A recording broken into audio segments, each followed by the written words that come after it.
2013ஆம் ஆண்டு வரவு செலவு திட்டத்தின் 2ஆம் வாசிப்பு மீதான விவாதத்தின் போது விவசாயம், ஓய்வூதியம், விவசாயம் மற்றும் வனஜீவராசிகள் துறை தொடர்பில் ஆளுங்கட்சி எதிர்க்கட்சி உறுப்பினர்கள் கருத்து வெளியிட்டனர்.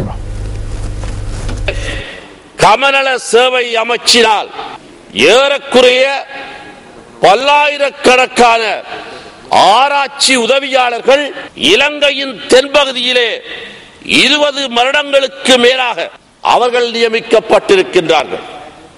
ஆனால் வடக்கு கிழக்கிலே உள்ள தமிழ் பகுதிகளில் அந்த ஆராய்ச்சி உதவியாளர்கள் 20 வருடமாகியும் இதுவரையிலே அவர்கள் நியமிக்கப்படவில்லை. இது ஏன் என்பது ஒரு கேள்விக்குறியாக மாறுகின்றது.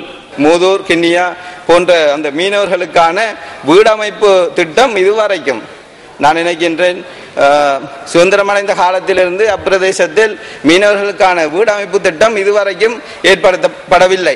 இந்த மீனவர் வீடமைப்பு திட்டமும் அப்பிரதேசங்களில் அமைத்து தர வேண்டும் என்று கூறிக்கொள்வதோடு அதே போன்று ஒவ்வொரு பிரதேசத்திலும் தற்பொழுது மீன்பிடி துறைமுகம் அமைத்து வருகின்றார்கள். ஆனால் இன்னும் இந்த பிரதேசத்தில் மூதூர், கிண்ணியா போன்ற பிரதேசங்களில் இன்னமும் அந்த மீன்பிடி துறைமுகம் அமைப்பதற்கான எந்த நடவடிக்கையும் எடுக்கப்படவில்லை. சர்ச்சைக்குரிய எரிபொருள் இறக்குமதி மற்றும் அதனுடன் தொடர்புடைய பிரச்சினைகள் தொடர்பில் இன்று பாராளுமன்றத்தில் கேள்வி எழுப்பப்பட்டது. ஐக்கிய தேசிய கட்சியின் பாராளுமன்ற உறுப்பினர் ரோசி சேனநாயக்கா அது குறித்து கேள்வி எழுப்பினார். சபாநாயகர் அவர்களே, குழு ஒன்று நியமிக்கப்பட்டுள்ளதாக தெரிவித்தனர். அந்த குழுவினால் சமர்ப்பிக்கப்பட்ட அறிக்கை உள்ளதா? அந்த அறிக்கை உங்களுக்கு கிடைக்க நடவடிக்கை எடுக்கிறேன். அறிக்கையில் சாராம்சத்தை கருத்தில் கொண்டால் ரசாயன கூட பரிசோதனையுடன் அதன் தரம் பொருந்துகிறது. எனினும் நமது ரசாயன பரிசோதனைகளில் அறிந்து கொள்ள முடியாதுள்ள விடயம் ஒன்றுக்காக ITI நிறுவனத்துக்கு மேலதிக விசாரணைகளை மேற்கொண்டு அறிக்கை சமர்ப்பிப்பதற்காக அனுப்பி வைக்கப்பட்டுள்ளது. அந்த அறிக்கை பாராளுமன்றத்தில் சமர்ப்பிக்கப்படுமா?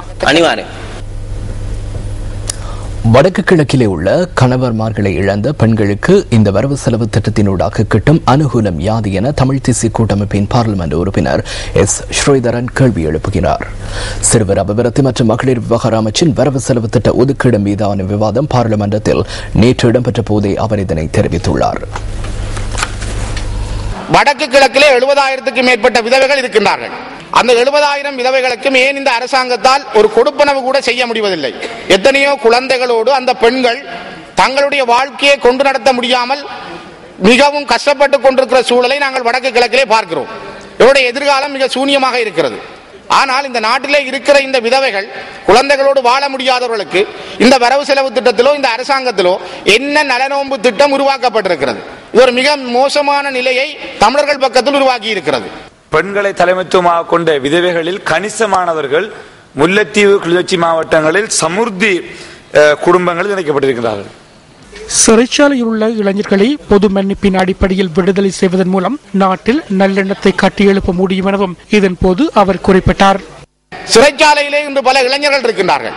தங்களுடைய குடும்பமாக தங்களுடைய குடும்பத்தோடு சேர்ந்து வாழ முடியாத நிலையில் இருக்கிறார்கள். இவர்களுக்கு என்ன நிலையை இந்த அரசாங்கம் செய்ய இருக்கின்றது?